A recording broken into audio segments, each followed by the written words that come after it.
Assalamu alaikum. Welcome to another video. Today we will discuss about the importance of compliance in pharmaceutical industries. Compliance की जो है वो क्या importance होती है pharmaceutical industry के अंदर, उसको हम जो है discuss करने वाले हैं आज. अगर आप जो है फार्मास्यूटिकल प्रोफेशनल हैं या आप फार्मास्यूटिकल इंडस्ट्री के अंदर जो है वो काम करते हैं तो आपने कंप्लाइंस का वर्ड जो है वो काफ़ी दफ़ा सुना होगा और आपने ये भी सुना होगा कि compliance is a key to success in pharmaceutical industries. Compliance जो है वो की टू सक्सेस होता है फार्मास्यूटिकल इंडस्ट्रीज़ के अंदर. अगर आपको क्वालिटी जो है वो प्रोडक्ट बनानी है तो आपको कंप्लाइंस पे जो है वर्क करना पड़ता है. तो बेसिकली कंप्लाइंस जो है वो होता क्या है? कंप्लाइंस का मतलब होता है to comply something, to comply any wish और any command is called compliance. तो ऐसी कौन सी विशेज होती हैं या ऐसी कौन से कमांड्स होते हैं जो आप फार्मास्यूटिकल इंडस्ट्रीज़ के अंदर जो है वो कंप्लाई करना चाहते हैं जिससे कि आप जो है क्वालिटी को जो है वो इम्प्रूव कर सकें? तो फार्मास्यूटिकल इंडस्ट्रीज़ के अंदर जो है वो कंप्लाइंस जो है वो कुछ चीज़ें होती हैं, कुछ जो है लॉज होते हैं, कुछ रेगुलेशंस होते हैं या फिर जो है कुछ स्टैंडर्ड्स होते हैं, कुछ SOPs होती हैं या फिर जो है रिटन प्रोसीजर होते हैं या फिर जो है गाइडलाइंस होती हैं. तो ये सारी चीज़ें जो है मिला के कंप्लाइंस जो है वो बनता है फार्मास्यूटिकल इंडस्ट्री के अंदर. और ये सब जो है मिला के हम जो है ये सब जो है हम कंप्लाई करने की कोशिश कर रहे होते हैं फार्मास्यूटिकल इंडस्ट्रीज़ के अंदर. तो कंप्लाइंस जो है वो इतना इम्पोर्टेंट क्यों होता है फार्मास्यूटिकल इंडस्ट्रीज़ में? फॉर एग्ज़ाम्पल एक जो है इंडस्ट्री है सेल फ़ोन बनाने की इंडस्ट्री. अगर वो जो है वो फॉल्टी सेल फ़ोन बनाती है तो क्या होता है, जाहिर सी बात है उसके जो कस्टमर्स होते हैं वो उस पर जो है नाराज़ होते हैं. तो अगर यही एग्जांपल दें हम फार्मास्यूटिकल इंडस्ट्रीज़ के हवाले से, अगर फार्मास्यूटिकल इंडस्ट्री जो है वो फॉल्टी मेडिसिन बनाती है, फॉल्टी मेडिसिन अगर वो बनाती है तो फॉल्टी मेडिसिन बनाने से क्या होगा, वो कस्टमर नाराज़ नहीं होंगे, वो कस्टमर उसकी डेथ हो सकती है.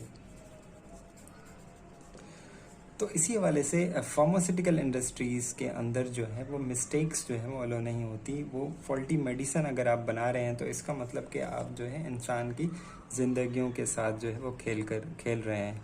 तो कंप्लाइंस इसी वजह से जो है वो फार्मास्यूटिकल इंडस्ट्री के अंदर जो है वो ज़्यादा इम्पोर्टेंस रखता है. उसके अंदर जो लॉज जो है रेगुलेशंस हैं, SOPs हैं, रिटन प्रोसीजर्स हैं, स्टैंडर्ड्स हैं, गाइडलाइंस हैं, उन सबको जो है वो फॉलो करके जो है कंप्लाइंस का होना बहुत ही ज़रूरी होता है फार्मास्यूटिकल्स के अंदर. अब फार्मास्यूटिकल्स के अंदर जो है एक US FDA की गाइडलाइंस हैं कुछ. US FDA जो है वो क्या है? US FDA यूनाइटेड स्टेट्स की एक एजेंसी है FDA, जिसकी जो है गाइडलाइंस को, जिसके रूल्स को काफ़ी सारी कंपनीज जो है वो फॉलो करती हैं. वो सिर्फ यूनाइटेड स्टेट्स के लिए नहीं है बल्कि काफ़ी सारी इंडस्ट्रीज़ के लिए हैं, पूरी दुनिया के लिए हैं और काफ़ी सारे लोग उसे मतलब इंडस्ट्रीज़ उसे फॉलो करती हैं. अगर उनको जो है इंटरनेशनल जो है बिज़नेस करना होता है, उनको दूसरी जो है कंट्रीज़ में अपना बिज़नेस करना होता है, तो ज़्यादातर लोग जो है US FDA की गाइडलाइंस को फॉलो करते हैं और जिससे वो बताते हैं कि इस कंपनी के अंदर ये गाइडलाइंस फॉलो की जाती हैं. तो फिर लोग समझ जाते हैं कि हाँ, इसमें जो है क्वालिटी प्रोडक्ट जो है बनाई जाती होंगी इस इंडस्ट्रीज़ के अंदर.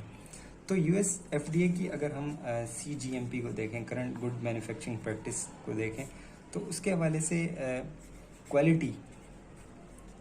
क्वालिटी की डेफिनेशंस जो है वो क्या होती हैं? जाहिर सी बात है, अब जब कंप्लाइंस की बात करें तो कंप्लाइंस का मतलब क्या होता है कि आप कंप्लाई क्यों करना चाह रहे हैं? आप जाहिर सी बात है क्वालिटी की वजह से कंप्लाई करना चाह रहे हैं ये सारी चीज़ें. तो क्वालिटी की क्या डेफिनेशन है US FDA CGMP के मुताबिक? वो ये है कि ज़रूरी नहीं है कि इंडस्ट्री जो है वो बेस्ट क्वालिटी जो है वो मेडिसिन बनाती हो. पर उसमें ये सबसे बहुत इम्पोर्टेंट है कि वो जो है जो मेडिसिन बना रही हैं उसमें उसकी क्वालिटी में कंसिस्टेंसी होनी चाहिए। मतलब वो जो मैन्युफैक्चरर है वो इसके इतना कैपेबल होना चाहिए कि वो कंसिस्टेंसी के साथ क्वालिटी प्रोडक्ट जो है वो बना सके। इसका मतलब ये नहीं है कि अगर इंडस्ट्रीज़ ने एक दफ़ा वो उसने जो है क्वालिटी प्रोडक्ट बना ली और दूसरी दफ़ा वो क्वालिटी प्रोडक्ट नहीं बना सकी, तो इसका मतलब है कि वो रूल्स रेगुलेशंस को फॉलो नहीं करती, वो क्वालिटी प्रोडक्ट जो है वो नहीं बनाती। तो कंसिस्टेंसी का होना बहुत ही ज़रूरी है क्वालिटी जो है प्रोडक्ट बनाने के हवाले से। तो कंसिस्टेंसी जो है वो किस तरह से आती है?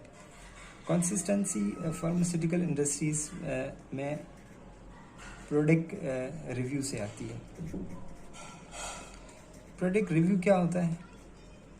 प्रोडक्ट रिव्यू होता है कि आपने जो ये सारी चीज़ें कंप्लाई की हैं, आपने जो क्वालिटी की गाइडलाइंस या रिटन प्रोसीजर्स जो हैं आपने बनाए हैं इंडस्ट्री के हवाले से, जो SOPs आपने बनाई हैं, उसको जस्ट उसका जो है वो रिव्यू करना, वही आपका जो है प्रोडक्ट रिव्यू कहलाता है। और प्रोडक्ट रिव्यू आप किस तरह से करते हैं? प्रोडक्ट रिव्यू आप करते हैं इंटरनल ऑडिट से, या फिर आप करते हैं जो है एक्सटर्नल ऑडिट से।